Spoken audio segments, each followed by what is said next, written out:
ओम शांति। आज रक्षाबंधन के इस पावन पर्व के अवसर पर इस मीठी बहन का सभी आत्मा भाइयों को बहुत बहुत प्यार भरा हैप्पी रक्षाबंधन।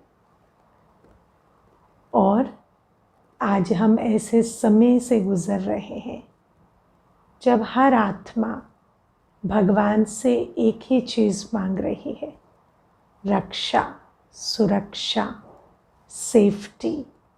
हर एक चाहते हैं हम सेफ रहें, सुरक्षित रहें। और इस वायुमंडल के बीच अभी हम रक्षाबंधन का त्योहार मना रहे हैं और बहनें भाइयों को बहुत प्यार से राखी बांधती हैं और परमात्मा हम बच्चों को रक्षाबंधन बांधते हैं।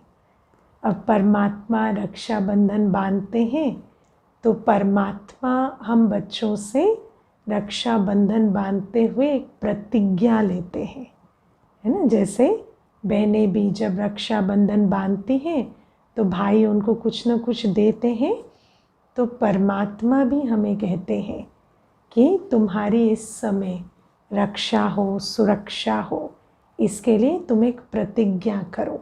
कौन सी प्रतिज्ञा है वो, है ना। तो जो भाई बहनें हैं जो अभी आकर सेंटर पर राखी बंधवा रहे हैं, उनको मालूम है कि प्रतिज्ञा है कि हम पवित्र बनेंगे।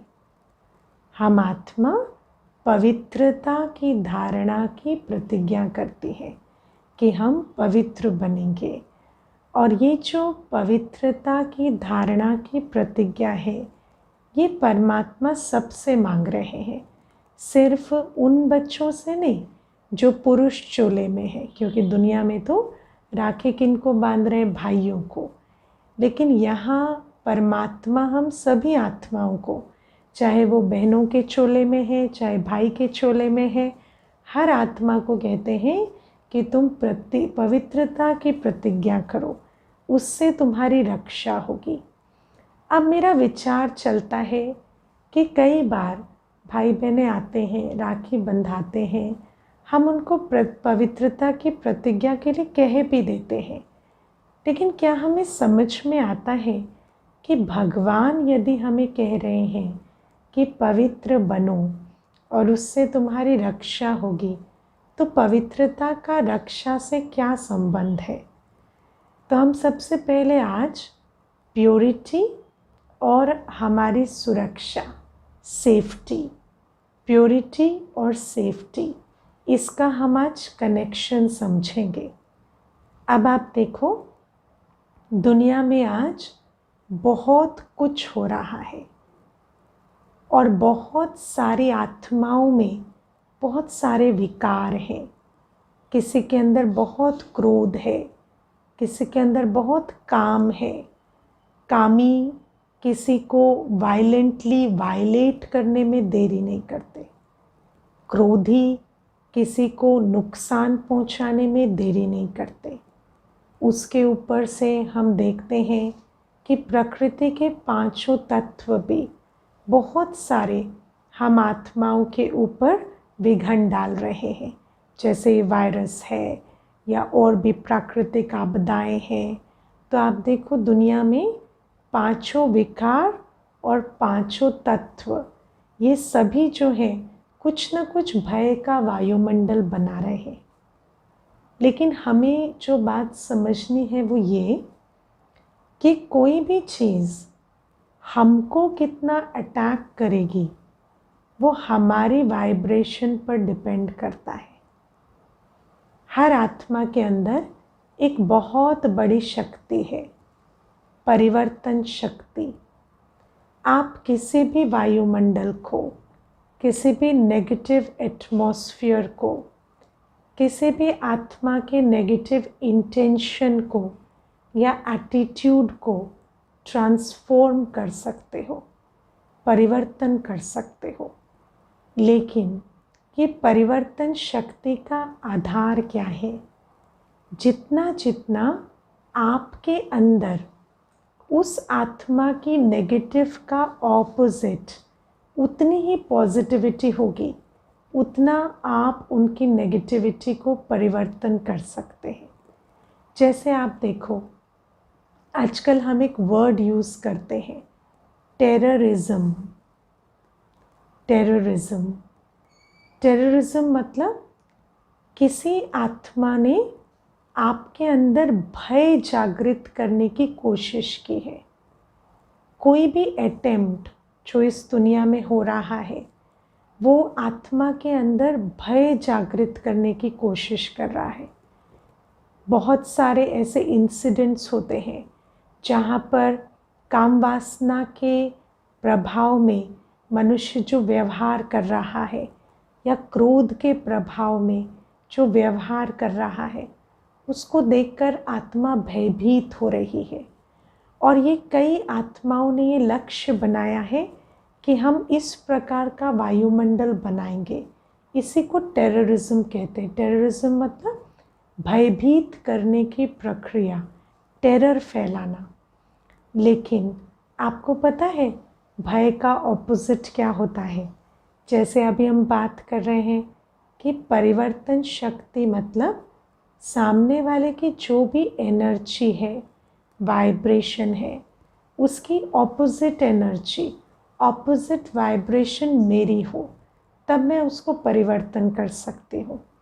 अब what is the opposite of fear? हमने कभी सोचा है?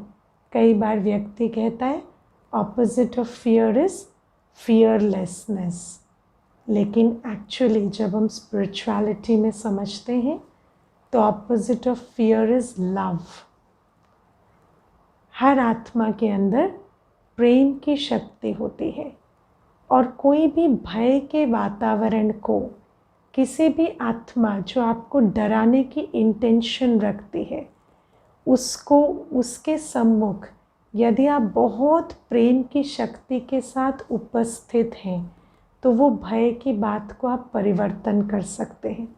जैसे आप देखो, अगर आप एक बच्चे को डांट रहे हैं, बहुत गुस्सा कर रहे हैं, लेकिन वो बच्चा आपको प्यार से गले लगा ले, तो क्या होता है? आपका जितना भी क्रोध है, जो आप उसको डराना चाहते थे, वो पिघल जाता है। क्यों? क्योंकि उस बच्चे के अंदर वो कैपेसिटी है ऑफ लव, उसके अंदर वो ताकत है कि वो आकर उस परिस्थिति में आपको गले लगा ले रहा है। लेकिन अगर किसी के अंदर वो कैपेसिटी नहीं है तो वो डर जाता है, वो आपसे दूर हो जाता है। मैं आपको इसमें एक अनुभव सुनाती हूँ जो किसी ने मुझे सुनाया था कि एक बार एक माता कहीं से कहीं ट्रैवल कर रही थी और किसी कारणवश रात को बीच सड़क पर उनकी गाड़ी का पेट्रोल ख़त्म हो गया। उनको पता भी चल रहा था कि पेट्रोल ख़त्म होगा, लेकिन उनको लगा कि शायद मैं पहुंच जाऊंगी तब तक, और बीच में कोई रिफ़िल स्टेशन भी नहीं था। लेकिन धीरे धीरे पता चला पेट्रोल ख़त्म हो गया और गाड़ी बीच रास्ते में रुक गई। अब जब सुनसान सड़क के बीच गाड़ी रुक गई तो सामने से कुछ देर बाद दो भाई आ रहे थे चलकर। तो जैसे ही उनको देखा तो पहला रिस्पॉन्स क्या था कि पता नहीं क्या होगा, खाली सड़क है, दो अनजान व्यक्ति हैं, आ रहे हैं।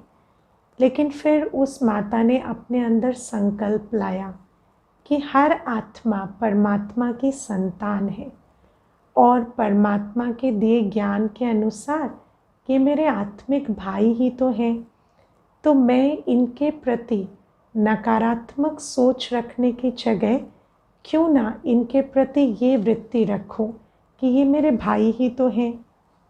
तो उस आत्मा ने क्या किया, उस माता ने वो निकली गाड़ी से और वो दौड़ती हुई उनकी तरफ गई और उन्होंने कहा, भगवान का बहुत बहुत शुक्रिया है कि उन्होंने आपको मेरी मदद के लिए भेज दिया।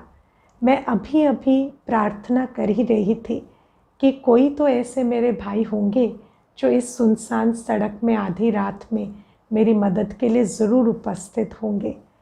तो जैसे ही उन्होंने ये बात कही पता नहीं वैसे तो उनके मन में क्या सोच होगी, लेकिन वो जो भी सोच थी वो बदल गई और फिर उन्होंने उसकी मदद भी की और उस गाड़ी को ठीक कराकर उस माता को घर भी भेजा। तो ये जो अनुभव है ये मैं आपको क्यों सुना रही हूँ, क्योंकि कई बार हम सोचते हैं कि अगर वायुमंडल में भय है या कोई आत्मा हमारे तरफ गलत इंटेंशन रखती है या कोई व्यक्ति है जो मुझे डराना चाहता है, तो हम ज़्यादातर उनके बारे में ही विचार करते रहते हैं। और जिसके बारे में हम विचार करते हैं, जिसको हम याद करते हैं, जिसके बारे में हम सोचते हैं, उसकी वाइब्रेशन हमारी वाइब्रेशन बन जाती है। लेकिन यदि हम उसके सिवाय अगर हम वो आत्मा किस इंटेंशन से आ रही है वो सोचने की बजाय अगर मैं ये सोच रही हूँ कि मैं कौन हूँ, मैं प्रेम के सागर की संतान हूँ, मेरा पिता कौन है, प्रेम का सागर है, और ये जो आत्मा मेरे सामने है ये है तो आत्मा ही ना, भले ही आज वो किसी भी रोल में है, किसी भी पोजीशन में है, लेकिन है तो वो आत्मा। और हर आत्मा क्योंकि प्रेम के सागर की संतान है तो प्रेम स्वरूप है। जब हम अपने अंदर ये भावना लाकर, ये वृत्ति लाकर अपने अंदर उस प्रेम को इमर्ज कर लेते हैं, तो उस आत्मा की कैसी भी कोई भी वाइब्रेशन हो वो बदल जाती है। तो डर के एटमॉस्फेयर में जब आप प्यार को इमर्ज कर लेते हैं तो उस प्यार में इतनी ताकत होती है कि वो आपके डर को भी ख़त्म कर देता है और उस डर की बात को भी ख़त्म कर देता है। इसीलिए परमात्मा हमें कहते हैं कि आज जितना जितना दुनिया में डर बढ़ता जा रहा है, डरने की बातें बढ़ती जा रही हैं, उतना उतना तुम अपने अंदर प्यार की ताकत को बढ़ाओ। और प्यार की ताकत कैसे बढ़ती है वो भी हम समझेंगे, लेकिन उससे पहले हम कुछ एक बातें और समझेंगे। तो पहले जब मैंने शुरू किया मैंने आपको बताया कि प्योरिटी का और फियरलेसनेस का कनेक्शन है। रक्षा, सेफ्टी प्योरिटी से होती है। और फिर मैंने आपको बताया कि प्रेम और रक्षा का, प्रेम और भय के वातावरण को ख़त्म करने का कनेक्शन है। तो प्रेम और प्योरिटी में क्या कनेक्शन है वो भी हम समझेंगे, लेकिन उससे पहले हम आज एक और बात समझेंगे। वो है 3 शब्द है, careful, careless and carefree. Careful, careless and carefree. तो हम पहली बात समझेंगे, केयर फ्री मतलब जब आप केयर करते हो पर चिंता नहीं करते, है ना। जब आप केयरफुल हो लेकिन आप वरी नहीं करते, चिंता नहीं करते, फिक्र नहीं करते, फिक्र से फारिग है, फिक्र से फ्री है, उसको कहेंगे केयर फ्री। और केयर फ्री के साथ आप केयरफुल हो सकते हैं, है ना। लेकिन दूसरी बात है केयरलेस। तो केयरलेस जब हम होते हैं ना, इसका मतलब हम ध्यान नहीं रख रहे। तो परमात्मा हमें कहते हैं कि हमारे जीवन में बैलेंस ऐसा होना चाहिए कि हम हमेशा केयरफुल रहें, केयरलेस ना रहें। हम हर चीज़ का ध्यान रखें लेकिन चिंता किसी की भी ना करें। ध्यान रखना और चिंता ना करना, ठीक है। अब इस बात को हम बहुत अच्छे से समझेंगे। जैसे अभी कोविड में ध्यान रखना है मास्क पहनना, लेकिन मास्क पहनते हुए ये सोचना कि कुछ हो ना जाए, कुछ हो गया तो, ये है चिंता करना। तो हमें मास्क पहनना है, कुछ नहीं होगा ये सोच के मास्क नहीं पहनना, ये नहीं है। लेकिन मास्क पहनते हुए ये सोचते रहना कि कुछ हो गया तो क्या, ये है चिंता करना। अब अगर हम ये करते हैं कि जो करना चाहिए वो ना करें, मतलब जो ध्यान रखने की बात है उस पर ध्यान ना दें, तो हम मुश्किल में पड़ जाएंगे।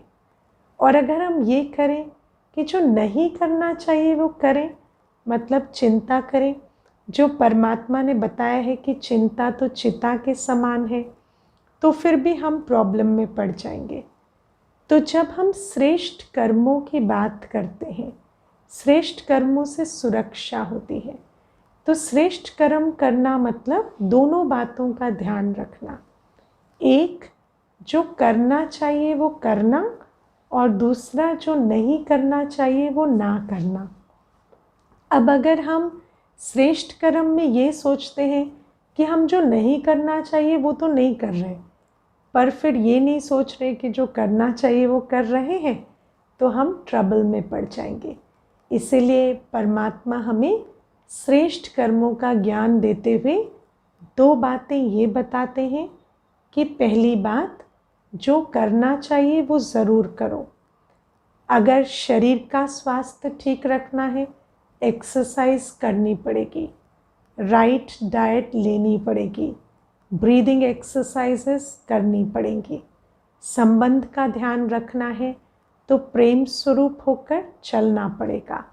मन का ध्यान रखना है, योग करना ही होगा।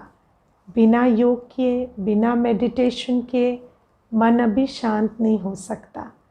अगर धन चाहिए तो मेहनत तो करनी पड़ेगी, कमाना तो पड़ेगा।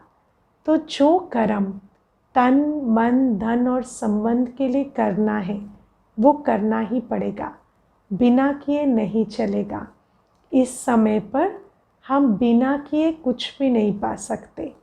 ये जो समय सृष्टि में चल रहा है, इस समय पर बिना किए कुछ नहीं मिलेगा। इस बात का हमें ध्यान रखना है, तो कर्म करना है। दूसरी बात, हम बहुत सारे व्यर्थ कर्म सीख चुके हैं, बहुत सारे व्यर्थ कर्म हमारे संस्कार बन चुके हैं। भय के वश चिंता करना, आलस्य के वश टाइम वेस्ट करना, या ओवर थिंकिंग करना संस्कार के वश, या धन को वेस्ट करना, या संबंधों में एक्सपेक्टेशंस के कारण दुर्व्यवहार करना। ये सारी चीज़ें जब हम करते हैं तो हम क्या कर रहे हैं, जो नहीं करना चाहिए वो कर रहे हैं। और जब हम वो करते हैं तो हमारे ऊपर कर्मों का बोझ चढ़ता जाता है। तो अगर हम ये दोनों चीज़ों का ध्यान नहीं रखेंगे, कई बार ना मुझे कई लोग कहते हैं कि हम तो सब कुछ कर रहे हैं जो भी करना चाहिए, बच्चों को भी पाल रहे हैं, ऑफिस भी जा रहे हैं, कमाई भी कर रहे हैं, मेहनत भी कर रहे हैं, पढ़ाई भी कर रहे हैं, सबका ध्यान भी रख रहे हैं, फिर भी मेरे जीवन में इतना दुख क्यों है। पर आप उनको कहो, पूछो, कमाई के साथ चिंता कर रहे हैं? हाँ। लोभ कर रहे हैं? हाँ। कंपटीशन रख रहे हैं? हाँ। ईर्ष्या कर रहे हैं जो अपने फेलो वर्कर्स हैं, जो आपके साथ में काम करते हैं, उनके साथ ईर्ष्या का भाव रखते हैं? हाँ, रखते हैं। संबंधों में ध्यान रख रहे हैं, लेकिन ध्यान रखते हुए एक्सपेक्टेशन रख रहे हैं? हाँ जी। डिसअपॉइंटमेंट हो रही है? हाँ जी। है ना? दुख ले रहे हैं? हाँ जी। तो हम जो करना चाहिए वो तो कर रहे हैं, लेकिन जो नहीं करना चाहिए वो भी खूब कर रहे हैं। ओवर थिंकिंग कर रहे हैं, स्ट्रेस ले रहे हैं, डर रहे हैं। और फिर अगर हम श्रेष्ठ कर्मों के इस ज्ञान को ध्यान में नहीं रख रहे, तो नेचुरली जो हमारे कर्म हैं वो विकर्म बन रहे हैं। और फिर परमात्मा हमें तीसरी बात जो श्रेष्ठ कर्मों के बारे में कहते हैं वो है दुख ना लेना। किसी भी आत्मा को दुख लेना नहीं है। दुनिया में तो सब बताते हैं कि दुख दो मत, नहीं तो दुख मिलेगा, है ना? सब बताते हैं, किसी के लिए बुरा मत सोचो, किसी को कोई दुर्व्यवहार मत करो, कोई तीखी बात मत बोलो, वो दुख देना हुआ।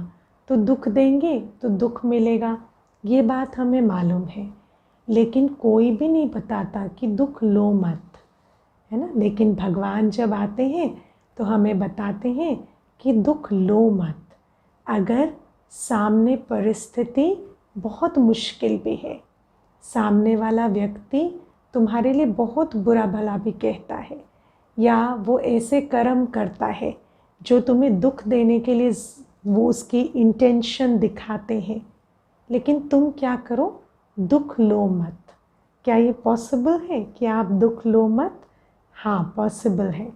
जैसे आपको कोई सड़ा हुआ फल देता है तो आप लेकर खा लेते हो क्या उसको? नहीं, कहते हो थैंक यू वेरी मच, लेकिन ये मेरे लिए एडिबल नहीं है, ये मेरे लिए अखाद्य है। तो जब आप सड़ा हुआ फल नहीं लेते किसी से, भले ही वो आपको ऑफ़र करते हैं, आप उसे रिजेक्ट कर देते हैं। क्यों? क्योंकि आपको पता है वो आपकी सेहत के लिए ठीक नहीं है।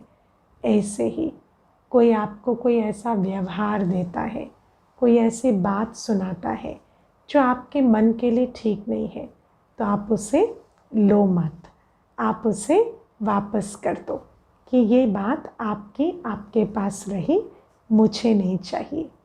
तो परमात्मा हमें कहते हैं कि जब हम श्रेष्ठ कर्म करते हैं तो हमारे जीवन में उन श्रेष्ठ कर्मों के कारण सुरक्षा रहती है।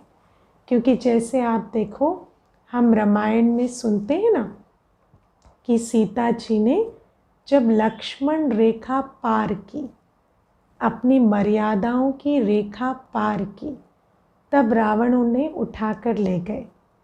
तो ऐसे ही परमात्मा हमें कहते हैं, जो आत्मा परमात्मा की दी हुई मर्यादाओं के अंदर रहती है, उसे कोई भी भय, असुरक्षा, दुख उठाकर नहीं ले जा सकता, उस आत्मा को शोक वाटिका में नहीं बिठा सकता।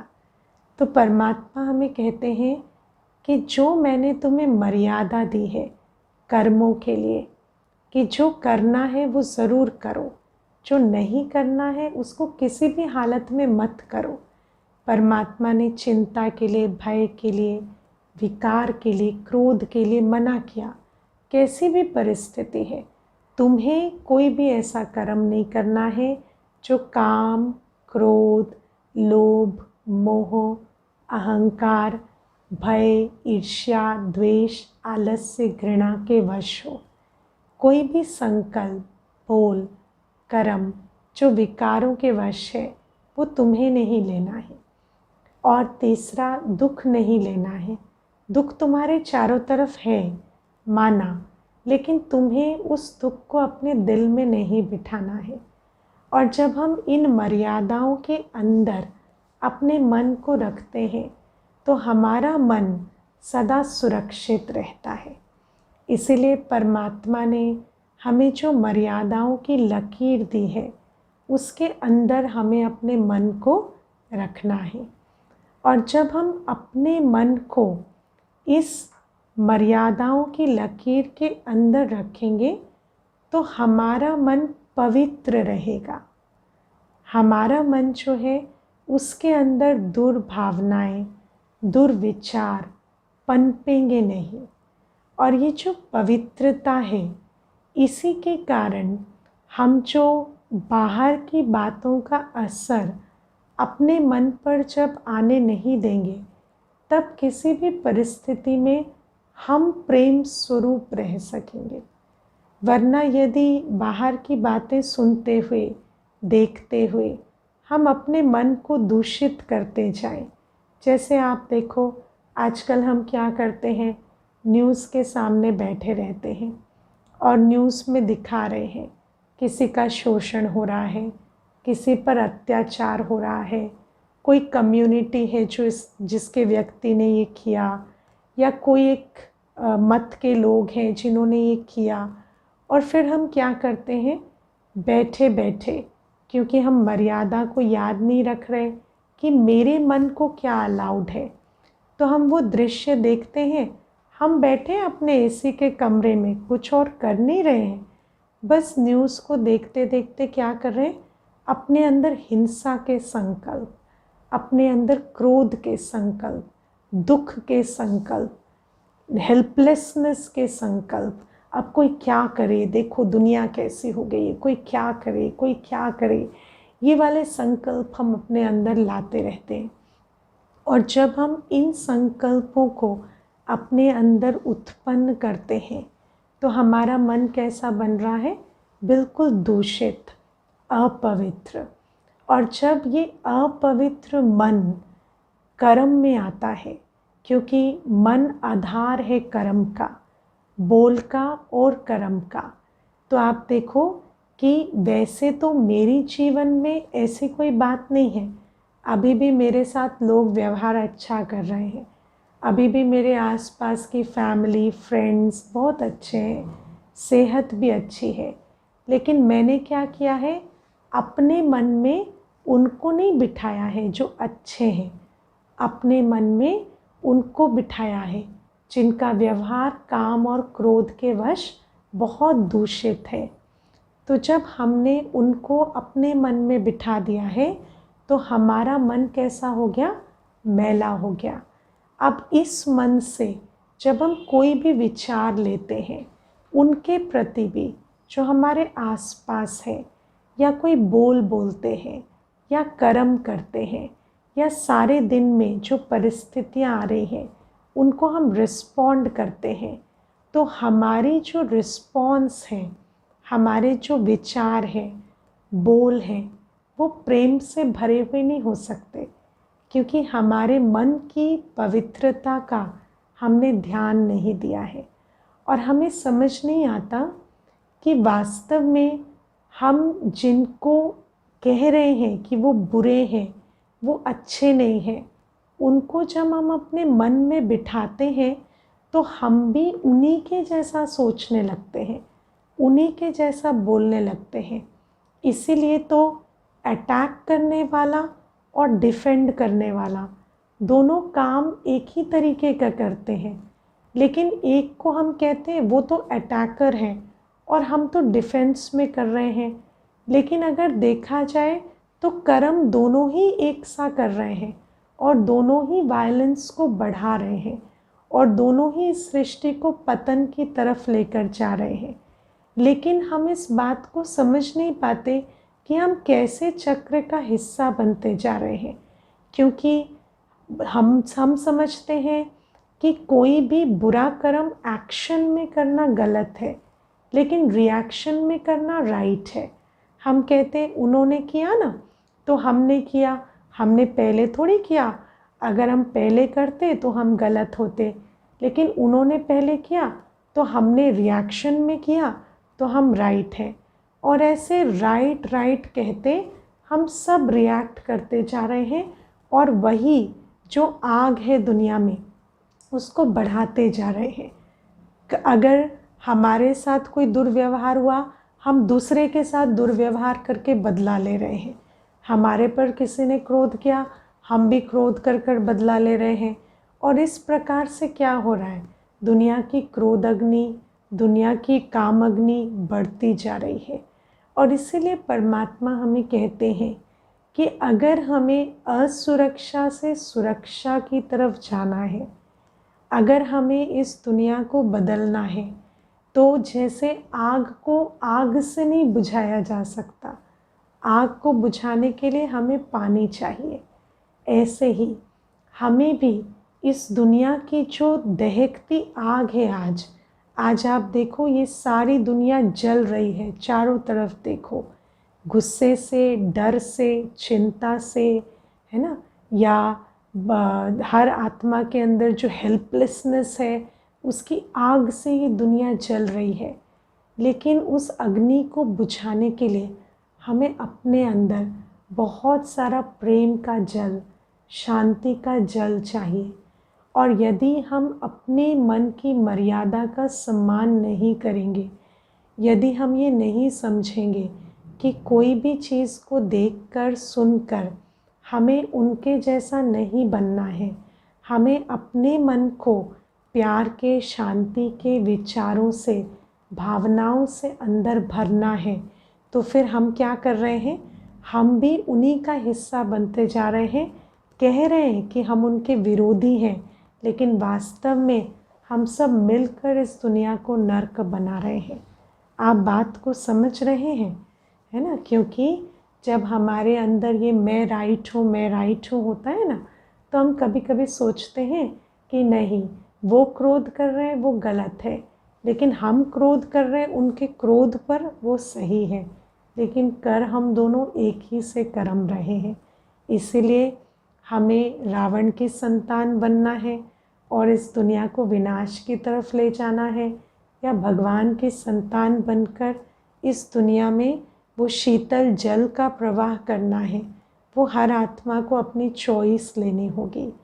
और जैसे मैंने आपको बताया कि पवित्रता, प्यार, शांति, ये सारी चीज़ें ऑपोजिट हैं, ये सारी चीज़ें सल्यूशन है। जैसे आग का सल्यूशन पानी है, ऐसे इस दुनिया की तपती आग का सल्यूशन पवित्रता है, शांति है, प्रेम है। अब उसके लिए हमें क्या करना है? क्योंकि सब कहते हैं शांति चाहिए, सब कहते हैं प्यार चाहिए, पवित्रता सबको अच्छी लगती है। दो चोर भी चोरी करते हैं ना, तो बंटवारा ईमानदारी से चाहते हैं। क्यों? क्योंकि पवित्रता सबको अच्छी लगती है। तो चाहते तो सब है, लेकिन फिर ये मिले कहाँ से? क्योंकि आज तो हमारे आसपास कहीं पवित्रता, शांति, प्रेम दिखाई नहीं देता। और जिसको भी हम याद कर रहे हैं, जिसका भी हम संग कर रहे हैं, उनका संग हमें और पतित, और दुखी, और अशांत, और नफ़रत से भरता जा रहा है। तो परमात्मा हमें बताते हैं कि अब तुम देह सहित देह के सर्व धर्मों संबंधों को भूल अपने को आत्मा समझ मुझे याद करो। परमात्मा हमें एक बहुत सुंदर बात समझाते हैं कि जैसे आप दुनिया में सुनते हैं ना, झूठी माया, झूठी काया, झूठा सब संसार, है ना? अब वेदांत वाले कहते हैं कि ये दुनिया है ही नहीं, ये जो आप टेबल, कुर्सी, शरीर देख रहे हैं ये नहीं है। लेकिन परमात्मा हमें कहते हैं ऐसा नहीं है कि ये नहीं है, क्योंकि आप देख पा रहे हैं, सुन पा रहे हैं, 5 इंद्रियों से उनको परसीव कर पा रहे हैं, तो वो सब कुछ डेफिनेटली है।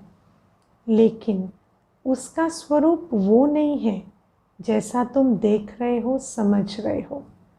तुम समझते हो कि ये तुम्हारा भाई है, ये बहन है, ये माता है, ये पिता है ना, ये बच्चा है, ये पड़ोसी है, ये इस धर्म का है, वो उस धर्म का है, ये अमीर है, ये गरीब है। लेकिन बाबा कहते हैं हमें, बाबा मतलब परमात्मा, परमात्मा हमें कहते हैं वास्तविक स्वरूप ये है कि यहाँ हर एक आत्मा जो है वो सिर्फ एक एक्टर है। और जैसे एक एक्टर कोई भी रोल प्ले करता है, वो रोल सिर्फ रोल होता है, वो उसकी रियलिटी नहीं है। ऐसे ही हम आत्माओं की भी रियलिटी क्या है कि हम सब यहाँ रोल प्ले कर रहे हैं, लेकिन वास्तव में हम सब एक दूसरे से ज़्यादा शक्तिशाली नहीं हैं।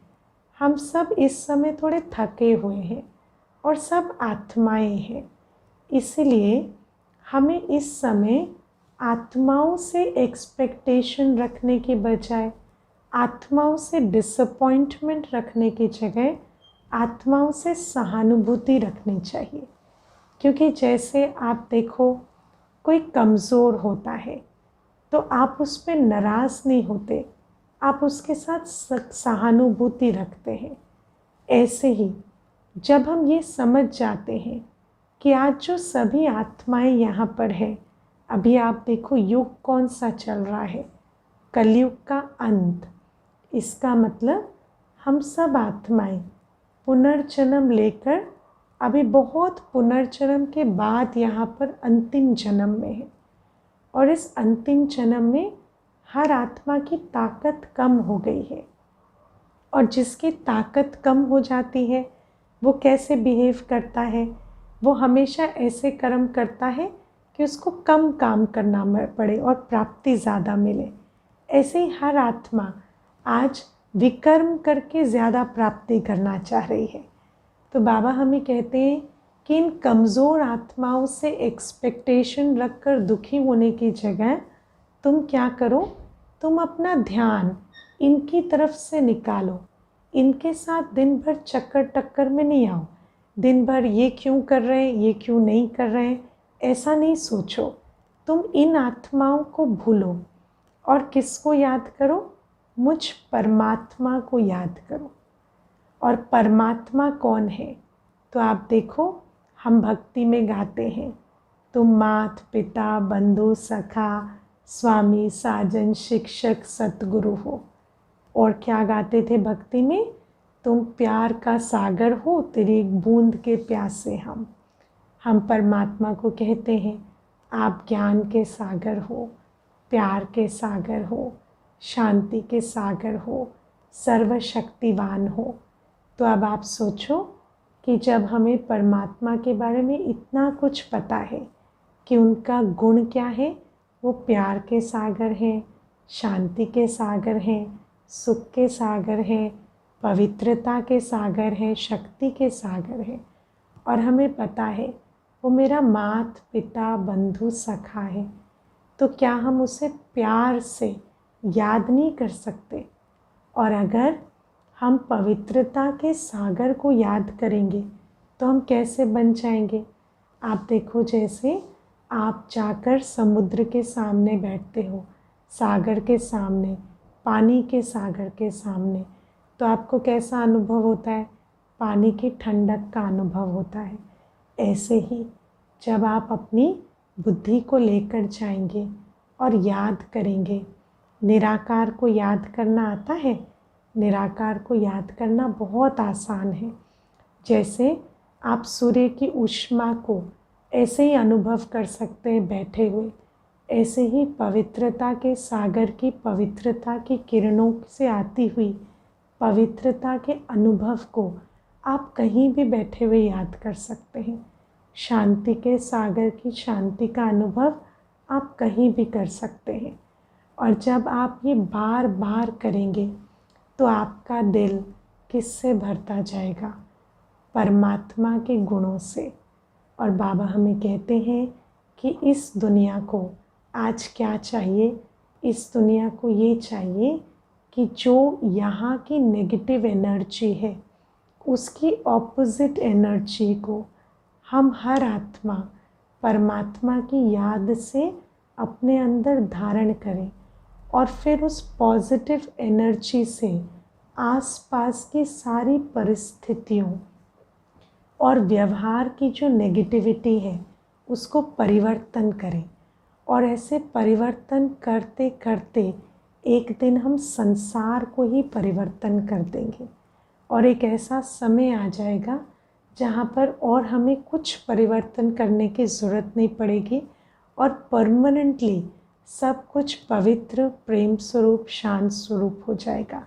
लेकिन तब तक हम हर आत्मा को पवित्रता के सागर से पवित्रता की प्रतिज्ञा कर, पवित्रता के सागर को याद कर, पवित्रता का बल भरकर हर अपवित्रता के कर्म, अपवित्रता के बोल का रिस्पॉन्स पवित्रता से देना पड़ेगा। हर भय के कर्म का रिस्पॉन्स प्रेम की शक्ति से देना होगा। और जब जब हम ये करते जाएंगे, हम एक एक कदम एक नव युग, एक प्यार की पवित्रता की दुनिया की तरफ बढ़ाते चले जा रहे हैं। और जब वो दुनिया आएगी, और जैसे ही वो दुनिया आ गई, उसके बाद हमें आगे कोई मेहनत नहीं करनी पड़ेगी, फिर हम परमानेंट उस दुनिया के निवासी बन जाएंगे।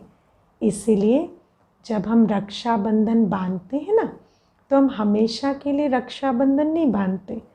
कब तक बांधते हैं? जन्माष्टमी तक, है ना। और जन्माष्टमी में क्या होता है? श्री कृष्ण का जन्म।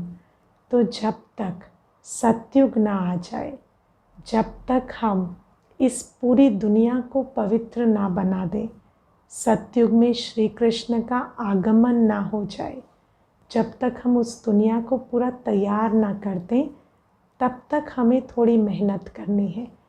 तब तक हमें रोज़ पवित्र बन हर अपवित्रता का जवाब पवित्रता से देना है, हर भय का जवाब प्यार से देना है।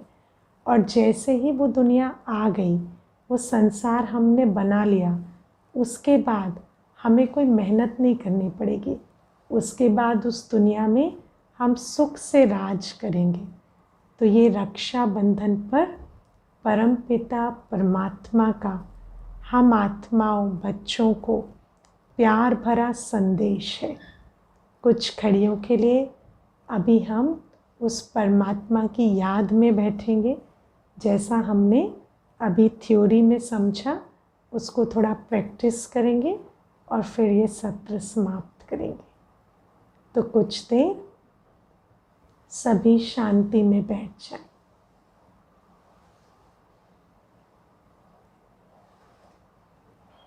और अनुभव करें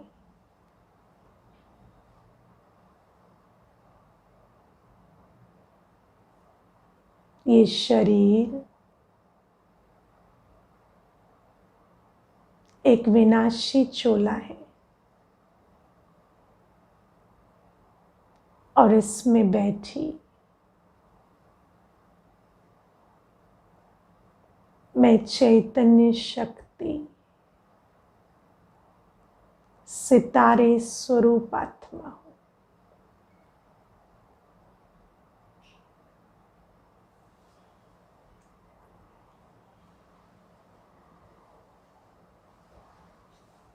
दोनों आँखों के बीच प्रकृति पर बिल्कुल सुंदर सितारे की तरह मैं आत्मा जगमगा रही हूँ।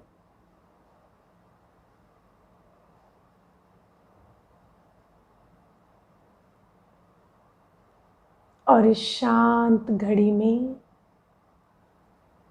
अनुभव कर रही हूँ परमात्मा की उपस्थिति का।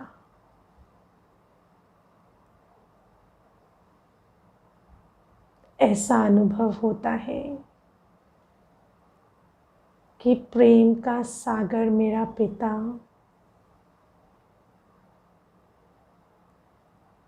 प्रेम की किरणों की वर्षा मुझ आत्मा पर कर रहे हैं।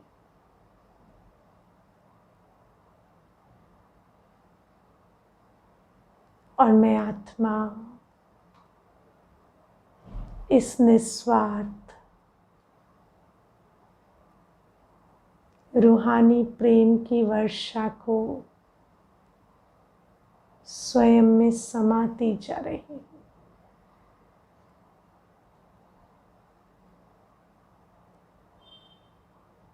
परमात्मा का ये निस्वार्थ प्रेम मेरे दिल की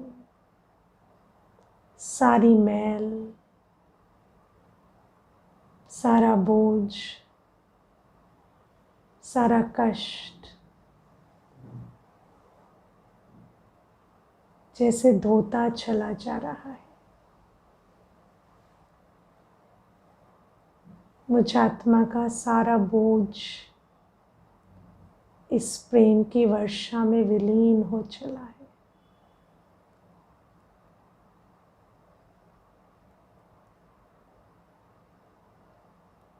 मेरे अंदर अब केवल मिठास ही मिठास है। मेरा दिल मीठा, मेरी दृष्टि मीठी, मेरा हर बोल मीठा।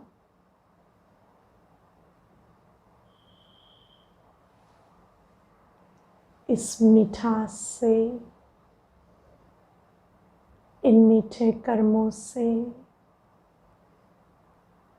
मैं एक मीठी दुनिया बनाने के लिए बिल्कुल तैयार हूँ।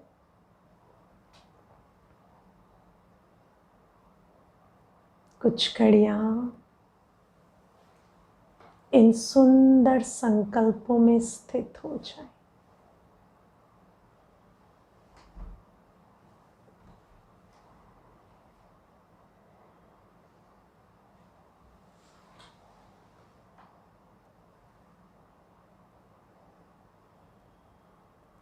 ओम शांति।